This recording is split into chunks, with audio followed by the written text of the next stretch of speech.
Good morning, everyone. So thanks very much for coming. My name is Bud Mortensen. I'm the Director of University Relations. And now it's my pleasure to introduce Professor Deborah Buzzard, our Deputy Vice-Chancellor and the Principal of the Okanagan campus. Deborah. Thanks, Bud. And there are seats at the front, so please do feel free to come down and join us. I love that video. What a great video. And I also really want to just recognize Spike IT, or Spike It, the team of our IT professionals who bravely took on the Heat women's volleyball team. And I hope that was just the first of an annual event. Anyway, before I begin, let me first respectfully acknowledge the traditions and customs of the Okanagan Nation and its peoples, on whose traditional territories we're gathered today and with whom we are partners in education in this beautiful place.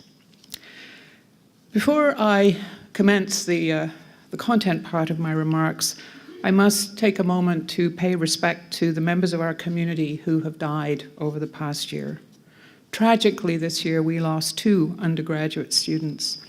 First year, Julianne Ray Lyon from Kamloops, and fourth year, Melissa Mamura from Japan.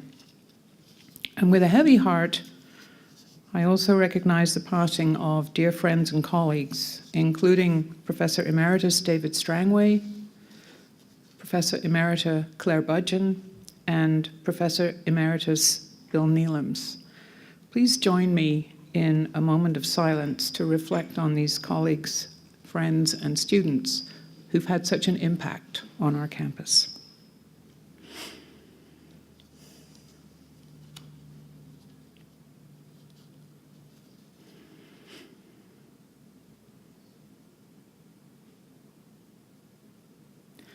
I'd like to thank everyone who attended the various memorial events, signed memory books, and I encourage those who wish to donate to the various memorial funds for our departed friends.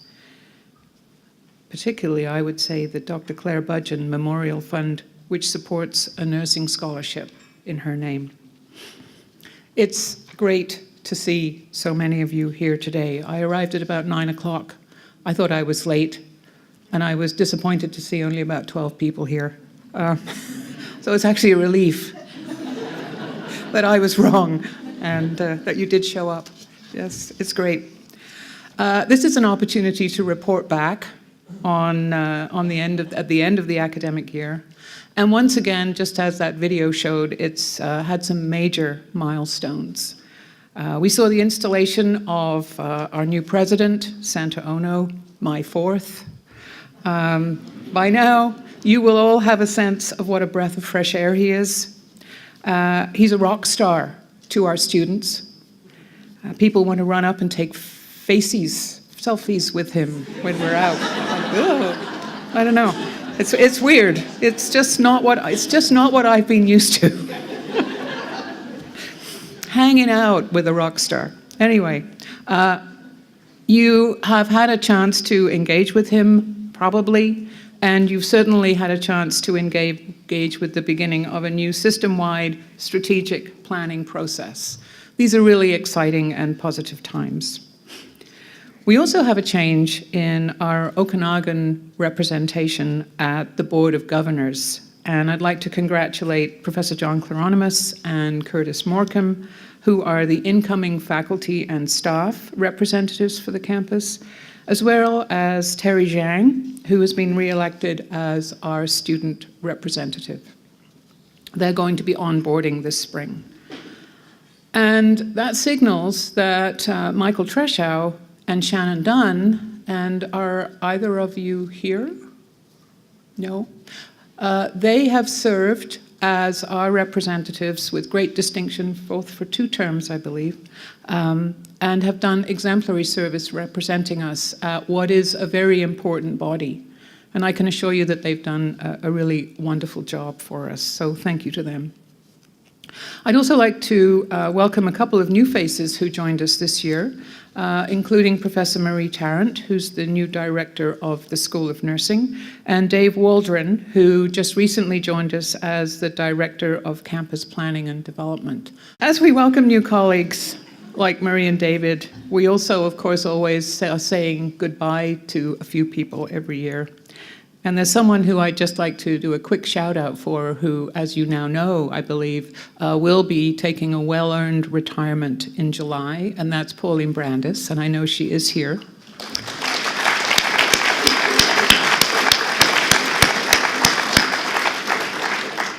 Pauline's been director of HR and has been an incredibly important piece of building up this campus over the last 8 years, and has really created a wonderful team, which is going to be a lasting legacy of all of her great work here. And I wish her all the best in her next adventure. After several years of relative calm on the campus in terms of construction projects, we seem to have moved into a phase that those of you who were here at the beginning may recognize. We have a big hole in the middle of the campus, and we've started a whole new round of building, and that is just the beginning. What you're seeing there, of course, is what's the result of about a $40 million investment. And this is comprised of $30 million from federal and provincial partners and $10 million from our very own students towards the creation of a new teaching and learning center which will double the amount of informal learning space, so expand the library. And we're also able to invest in 11 sustainability projects in buildings around the campus, which will enable us to meet even more of our targets about being a truly green, forward-looking campus. The creation of this new, it's known as the Teaching and Learning Center at the moment, we're looking for a name, will allow us to meet a commitment for our students' learning needs, and it will allow us to create a 400-seat classroom. Now, why would we want a 400-seat classroom? Because we're not an enormous campus and we're not going to be 60,000 students. But we really need a large classroom because some of our entering classes have to be given in multiple sections. And that's actually a good thing. It shows us that there's increasing demand for the kinds of programming that we're giving. So this classroom will let us become a lot more efficient in how we schedule large classes and all the other classes that take up those other smaller rooms around the campus. We have reached now 8,700 students on campus. That's the largest number of students that have ever been on this campus. So this year, and this is a warning for those of you who are volunteers, we will have 6 convocation ceremonies, 3 on each day, going up from 5. And it's just because we're graduating more and more students. And I wonder if anyone could guess, by the end of those convocation ceremonies, how many alumni UBC Okanagan will have. 16,000. I was blown away when I heard that number yesterday. When I first arrived 5 years ago, we had more students on campus than we had alumni. And so, of course, every year we're pumping out, now it's about 2,000 students a year, graduates, and so that number's really increasing a lot. That's 16,000 people who are our alumni. They're going to be our supporters forever, right? Because they had such a great experience here on campus. So this increasing demand and interest in our campus and the programs is a really, really good thing. And some of the things that are happening and have happened over the last year are part of what contribute to that and the successful future development of the campus. And I would just mention the launch of the campus-wide co-op, which is going to mean that we can meet our commitments about experiential learning for everybody. And it's going to provide opportunities for all of our students to graduate with the co-op on their transcript. That opportunity is made even more meaningful by the fact that the Southern Interior Development Initiative Trust, or as it's known locally, SIDIT, has put forward a $50,000 contribution to provide subsidies to small and medium enterprises in the region that would like to be able to employ some of these co-op students. Now, we know that this is a region where there are many, many small and medium-sized businesses. We don't have many large corporations here.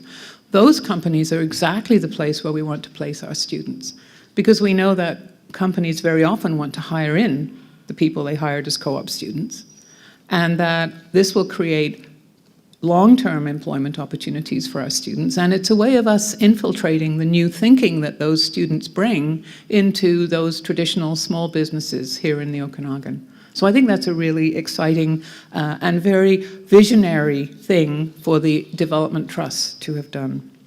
And then we have new programs coming online, and there are lots. And just to mention a couple this year, the Bachelor of Media Studies and the new Bachelor of Education, which I understand from Professor Wetterstrand, who was at the event to celebrate 25 years service last night. The reception in the school system for that is absolutely extraordinary. People are really excited about what we're going to be doing in education here. And there are other initiatives going on. For example, with our partners, the Okanagan Nation, this spring, we held an Indigenous Language Fluency Symposium here on campus. It brought together not just people from BC, but around the world to talk about the critically endangered Aboriginal languages. And it began the work towards creating a province-wide Indigenous language fluency program that will support and keep alive the languages that are the basis of the Aboriginal cultures of this province. That's a very exciting piece. It's not just a partnership with the Aboriginal communities and their language tradition holders. It's also a first in terms of a partnership among the universities that are involved there. And that's something that's very exciting, and we have funding to support the development of that program from the government.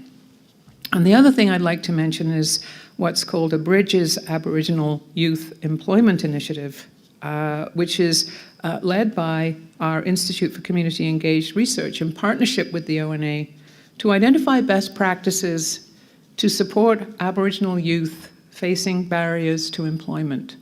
And the thing that I like about that collaborative project is that's a project that's not necessarily about university graduates and their employment. It's actually addressing a broader community issue about youth and employment and opportunities. And it signals the kind of robust engagement that we have with our partners. And I'd like to thank particularly the Campus Aboriginal Advisory Committee for their excellent work over this year, and particularly the leadership of Ian Cull and Professor Ian Foulds from the Engineering School.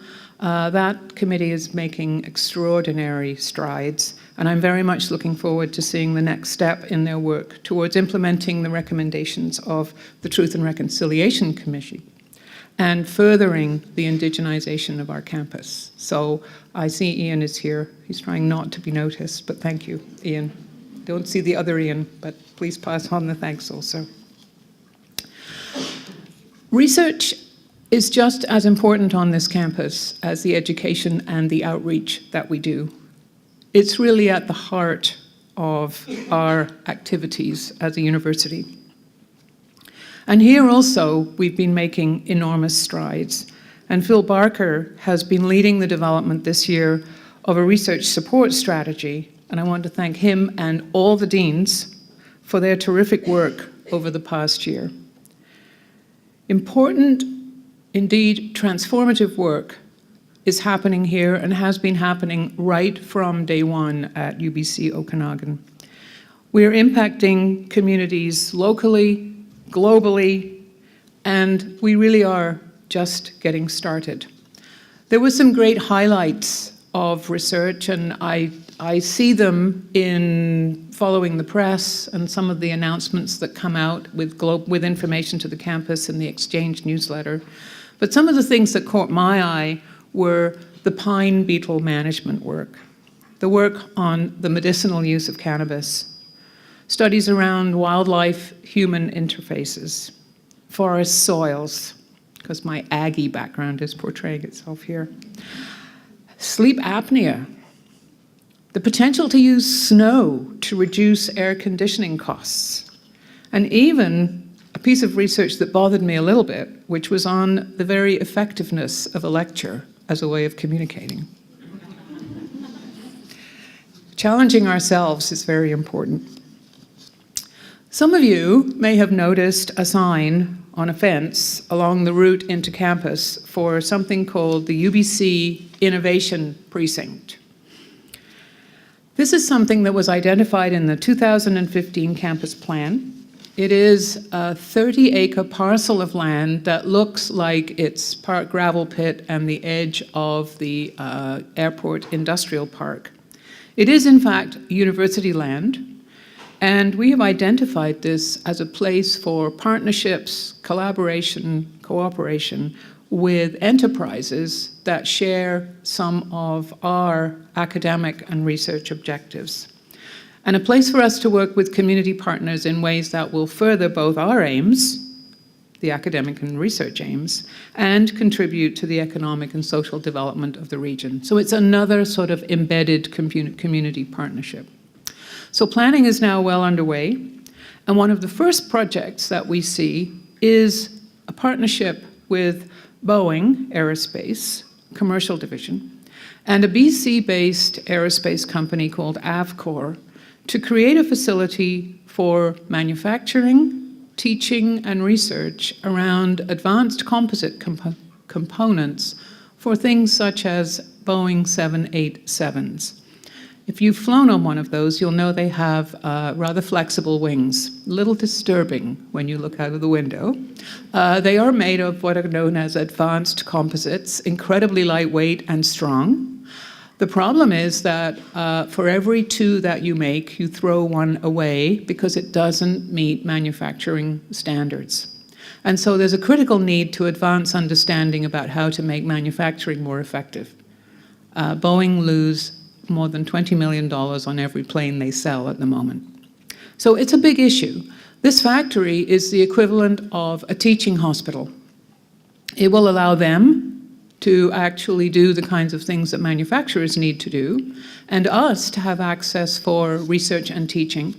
And it'll allow us to develop a new program in advanced manufacturing for our engineering school. And it'll provide unbelievable on-campus access to experiential learning opportunities for students from a range of programs. One of the most important things about that facility will actually be the IT component, because it's all about being able to monitor and replicate the processes.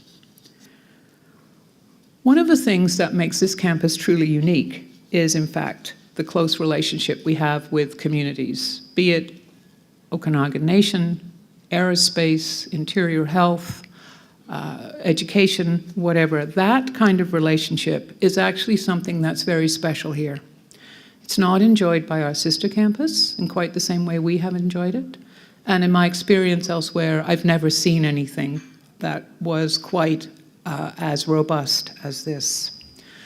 And you know, we have all kinds of regular events that are part of that, and such as Nobel Night, the Mini-Med series, various distinguished speakers, lecture series, arts events, performance. Many, many kinds of activities go on. But there were just a couple of new ones that caught my eye this year. So the first is a partnership with a nonprofit group called Third Space, where our social work and nursing students are now embedded for practicum in Kelowna's largest business complex, the Landmark Towers. And there they have an opportunity to work with counselors and mental health clinicians and gain experience of working with employees and companies around well-being and enabling people to have healthy work-life balance. So it's a really fascinating kind of local opportunity for our students. Another thing that caught my eye this year was the International Day of Persons with Disabilities Film Festival. I don't suspect that many of you attended that, but I came in for it. It was on a Saturday. It was put on by our Centre for Inclusion and Citizenship in December. It presented a number of short movies, films, made and starring people with disabilities. I was particularly struck by a movie about a family with Down syndrome.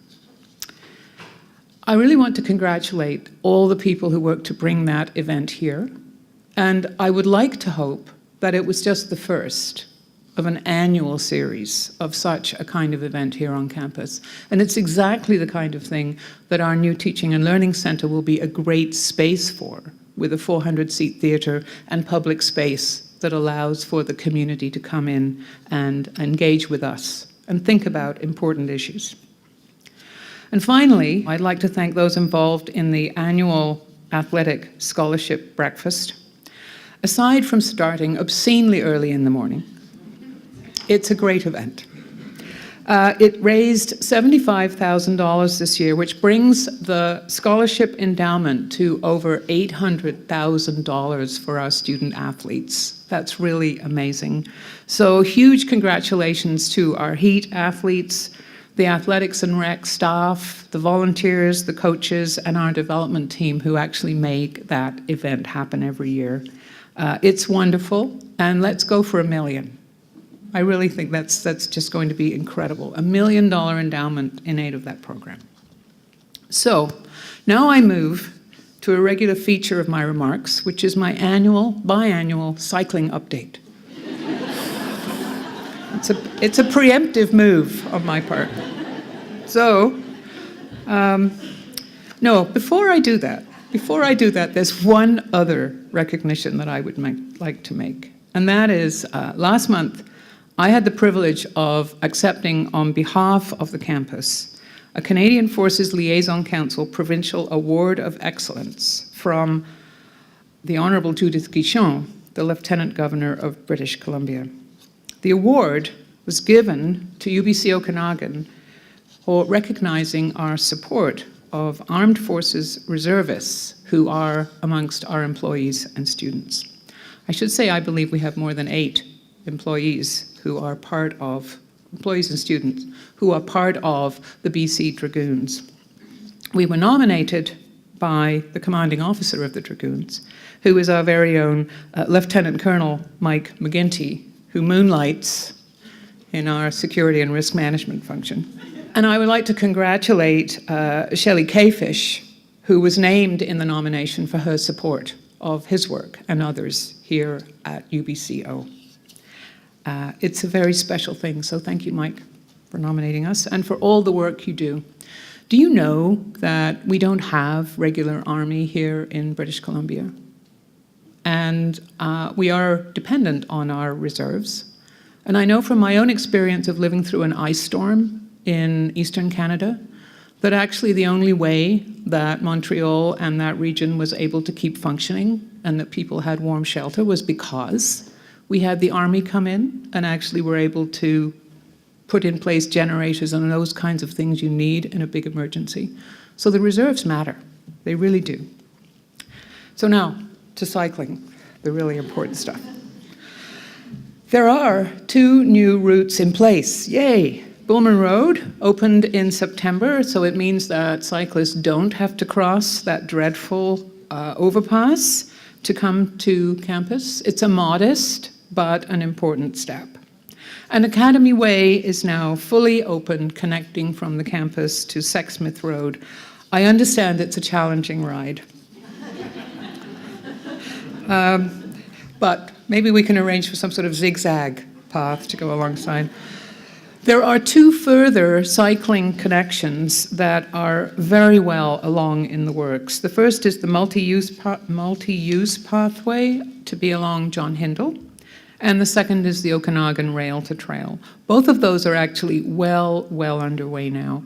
Tenders are in for John Hindle, and the Okanagan Rail Trail is well on the way to reaching its initial fundraising goals. UBC itself, we had a small pot of money that had actually come to us from an enterprise in the Okanagan that was closed down. Okanagan Partnership, it was called. Some of you may remember that.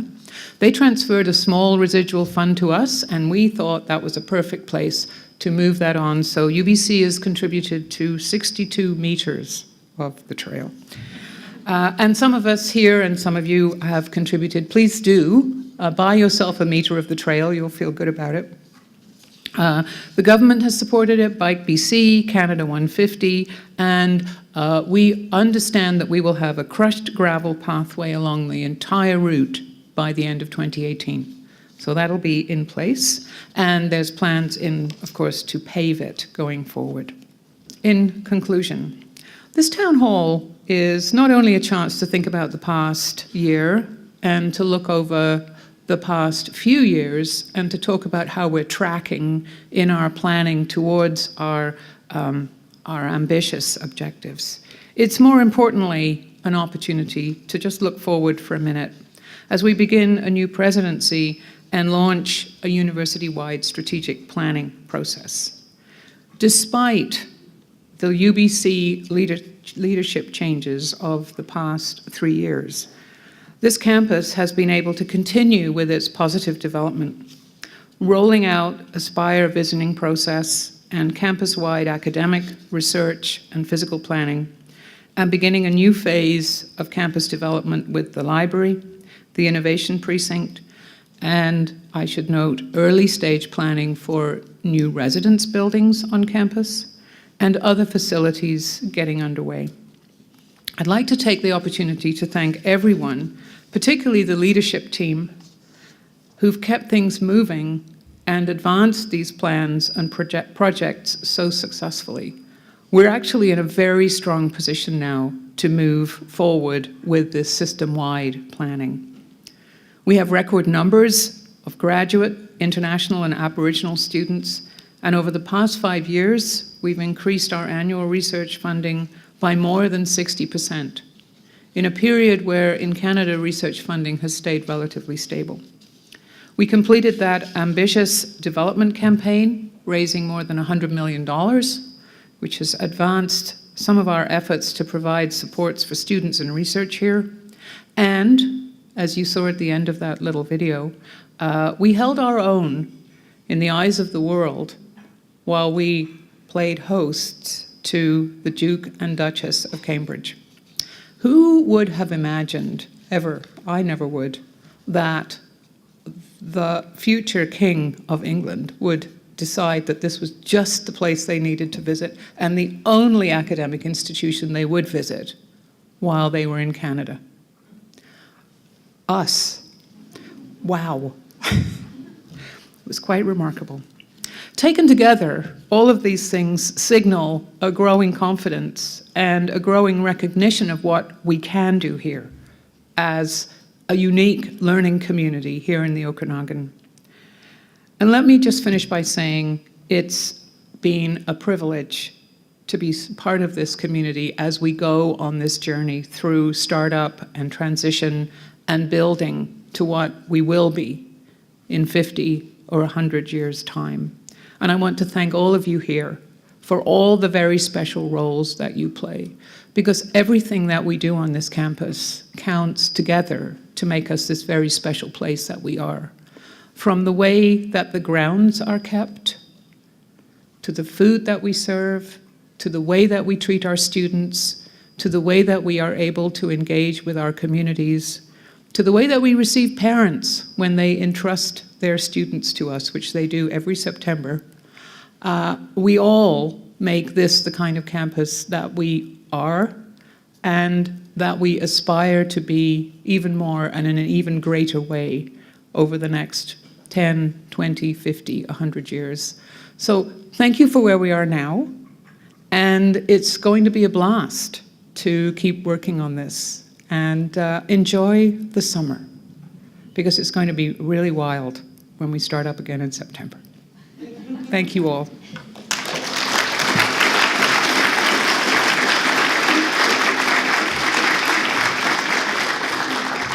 Thanks, Deborah. Take a seat. I have a few questions for Deborah, and I'll pose those in just a moment, but we have a microphone as well that I'll put in the center of the aisle for anyone that wants to come forward and ask questions. We did solicit questions by email, but I'm not aware of any coming in by email. So it'll be up to us to ask Deborah questions. So I'm going to take a spot at the table. So, Yes. The last time we had a town hall was in early September, maybe late August, and we were preparing for the royal visit. Who could have guessed that we would have had the attention of the world on us the way that it transpired? Any further thoughts on the impact that the royal visit had in terms of showcasing our campus and raising awareness of what we do here? Well, we could never buy the publicity ever that we got with that one fleeting sort of 45-minute visit. It was amazing. I was interviewed by People magazine. Someone called me from California. I was like, wow, we've made it. But you know, it was terrific for our visibility. People all over the world saw it. Just maybe people aren't aware, we had something like 8,000 people from around the world that viewed the event live in real time online. So our audience was quite significant in addition to the thousands of people that were here on campus. Yeah, as I say, visibility you couldn't buy, and good publicity. So that's looking back. Looking ahead, we're in the middle of an election cycle in British Columbia. We started to see the platforms from the various parties. Do you have any thoughts about what we may see, depending on which party is victorious in the election, and how post-secondary institutions are we part of the mix in the dialogue through this campaign? Well, we certainly are. Post-secondary got a lot of attention, and there were a lot of announcements before the writ was dropped. So some of you may recollect there were announcements about new health sciences building at Okanagan College. TRU had a similar announcement. We had investments in our teaching and learning center, and the government made announcements about tech talent, which signaled an investment in seats in engineering, STEM, computer science, and the creation of new seats. The Premier announced 1,000 more graduates a year in those areas. And of course, UBC is the leading provider of education in those areas. So we had significant input into the government's thinking around the need for the areas that they were interested in and what that would look like.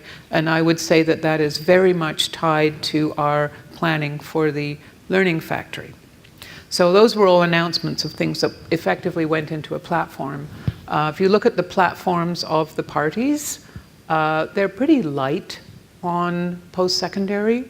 There are some things that might affect us. For example, the Liberals talk about resolving the 3 different professional bodies that oversee nursing in the province, so practical, registered, and nurse practitioners. They'd like to see that merged into one. These are sorts of, I guess, things that you put into a mandate. So some of these things may come back. Of course, it looks like it's a pretty open horse race at the moment, but BC elections seem to go back and forth in terms of what the polls say and what the outcome is.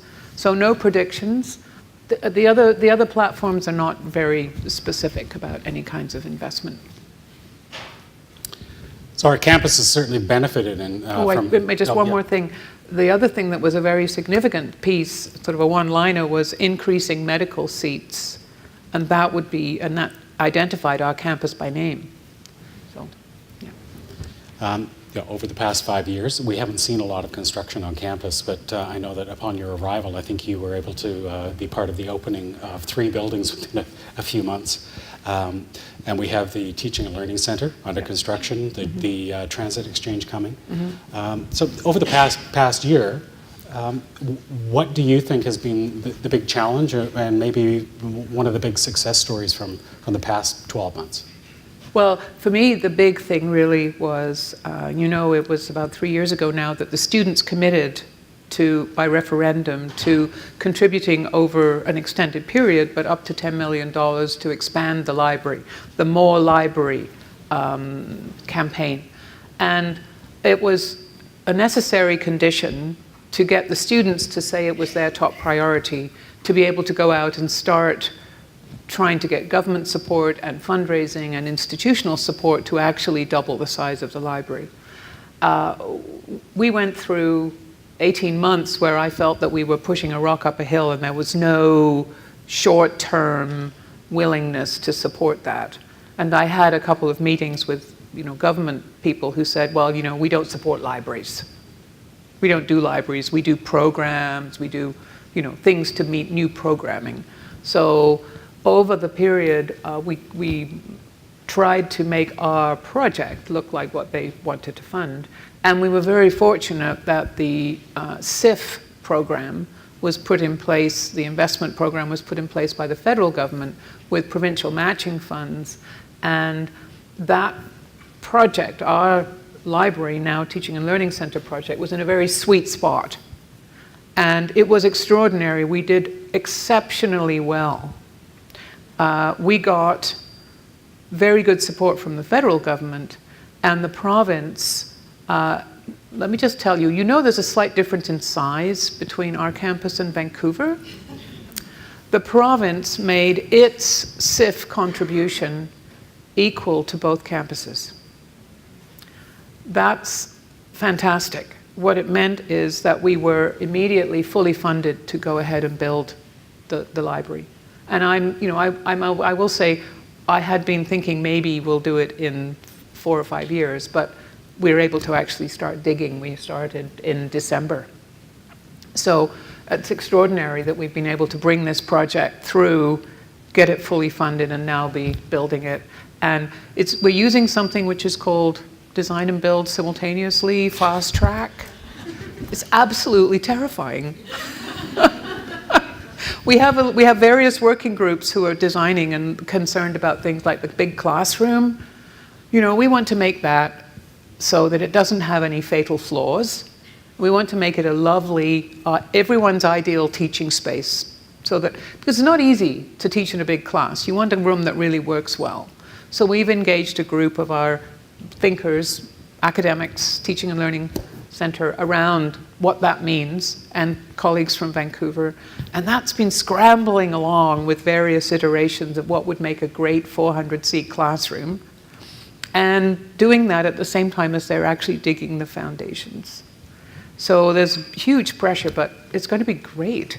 And in some ways, it's very exciting to have that deadline, which is June 2018. April 2018. There's a question back there. Actually, I have a comment. You have been thanking and praising us for the important and great work that we do. And I would like to take this opportunity to praise and thank you for the great job that you do for this university. Thank you. Thank you.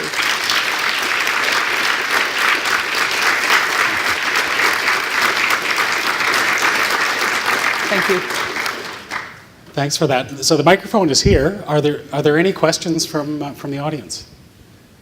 I'm going to ask myself Trudy's question. She questioned me. She said, "Can I ask you this?" And then we both agreed maybe it wouldn't be a good idea. But in the absence of another question, I'm going to ask it because it's not actually just addressed to me. And the question is, what are we going to do when marijuana is legalized and we have 1,600 student bedrooms, each of which has 4 marijuana plants in it? Since I've been here, I have discovered that we have been more able, more willing, and more sort of legally empowered, required to take action against students drinking than we have been against recreational drug use, just because of the way that this has all been moving. And so, there are actually legal ages about drinking and public drinking in this province. So students get more punished for that than they do even today. So, and this ties into some of the research things. One of the big things that's not here is a good research plant growth facility. So we're working very hard to try and make that happen. We've got a growing team of really highly qualified, very productive scientists whose work really needs us to have that kind of a greenhouse growth facility. I will say someone did offer to sponsor the development of such a facility on campus, and thought that a brilliant way of funding it would be for us to grow medical marijuana and sell it to London Drugs. Yeah, of course. Why didn't I think of that? In fact, we've got 250 acres of agricultural land. Our budget problem just went away, right? So speaking of the entrepreneurial nature of our campus, you know, we're a 12-year-old campus as part of a 100-year-old institution. 12 years isn't a long time. Reputationally, how do you see our campus being viewed by the world, by people around British Columbia, in Alberta, the places where our prospective students are coming from? Yeah. Are we holding our own as part of UBC? Oh, I think we're definitely becoming more visible and more recognized as a campus of UBC. I mean, UBC's got, you know, a 100-year start, and it's big, and it's the visible university to the Asia-Pacific rim of Canada. So it's really out in front.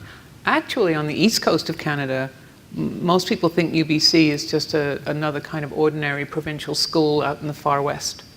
It doesn't have a big reputation.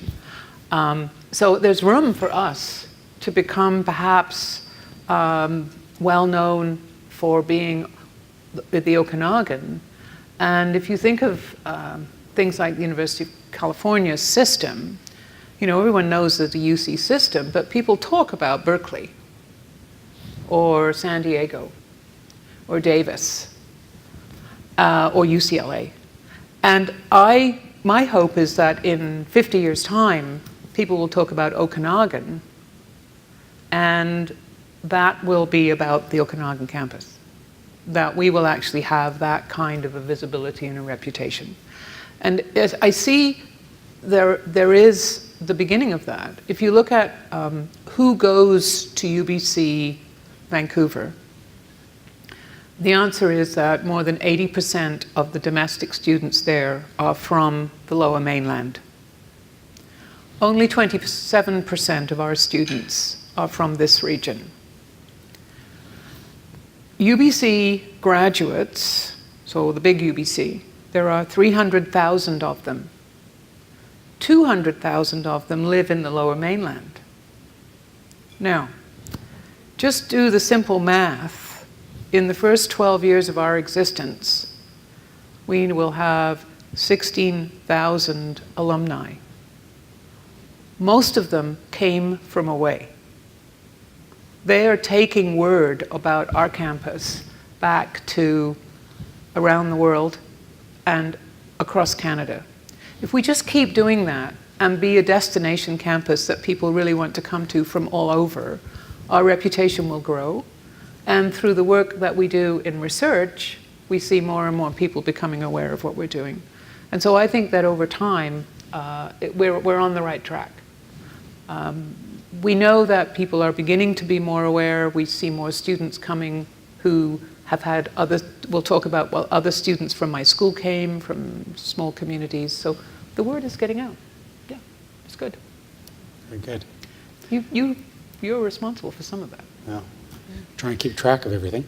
I want to ask you a question, and it'll be a final question from me, is about shaping our programs. So programs do evolve over time, and we've got a couple of programs that will launch this fall, a co-op program, a Bachelor of Media Studies program, and others that are really tailored to student needs, student demand, and developing more fully prepared graduates. Can you say a little bit about the need for the university to continually look at how programs are shaped and evolving them? I think people are becoming more and more, let's say, sort of consumer-oriented about how they think about what they're getting in their education. I mean, once upon a time, it was a much smaller proportion of people who went to university, but they tended to be people whose families went to university. Now we have a much more diverse and inclusive approach for post-secondary, and this is a great campus where we see more and more people coming in through diverse streams, coming from the college and other areas. So I think people are becoming more aware that the choices they make can prepare them for life in many, many ways. And fundamentally, great education is a great preparation for life. Learning to think, learning to be critical, mastering a discipline. You know, there's a tremendous change that happens when you go through and you do a degree in history or biology or whatever, that you start with this sort of big field and you gradually get mastery of the vocabulary, the discourse, the actual way that historians think, you know, and you go through your program and you're transformed. And that is an important piece of what we do. But it's also important that we give our students the skills for what they will be doing with their lives. Now, when you hear people talking about jobs and work, I would be a fool to tell you that we can actually prepare people for jobs in many, many ways, right? Because we have no idea what the world of work will look like in a decade, 20 years from now. We're seeing enormous changes in how people even think about what work and careers mean. People talking about the need for basic income, because there would be many people who do not have what we think of as employment. So we're at a really interesting space. We do know that we'll always need doctors, nurses, lawyers, and people in various professions. Do we know whether it's worth preparing people to work for banks? Will banks just be kind of virtual and you'll have money on a key fob? There'll be no money.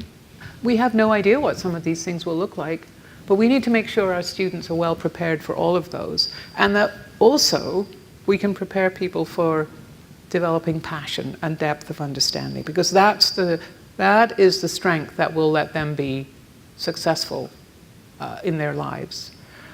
What we do with our programs is really important, and understanding that we need to change and that there are new ways of thinking about. We have the new delivery tools, of course. We know that, you know, it's not just about books in the library or a lecture on a PowerPoint. So we just need to be keeping on top of this and understanding that what we're really doing is preparing people to go out and be able to have meaningful lives, take care of themselves and their families, and to contribute to making the world a better place for all of us and all the other species that want to inhabit this planet. So that's what we do. I'm excited about the fact that the BA program is taking a real look, because that's a fundamental piece of the heart of this campus. So that, I think, is just rolling out this spring. Yeah. Very good, thank you. A very thoughtful answer. So that's all the questions that I have. If there are no more from the audience? None? No? Have a great summer. Yes, indeed. When it begins. Thank you very much for coming.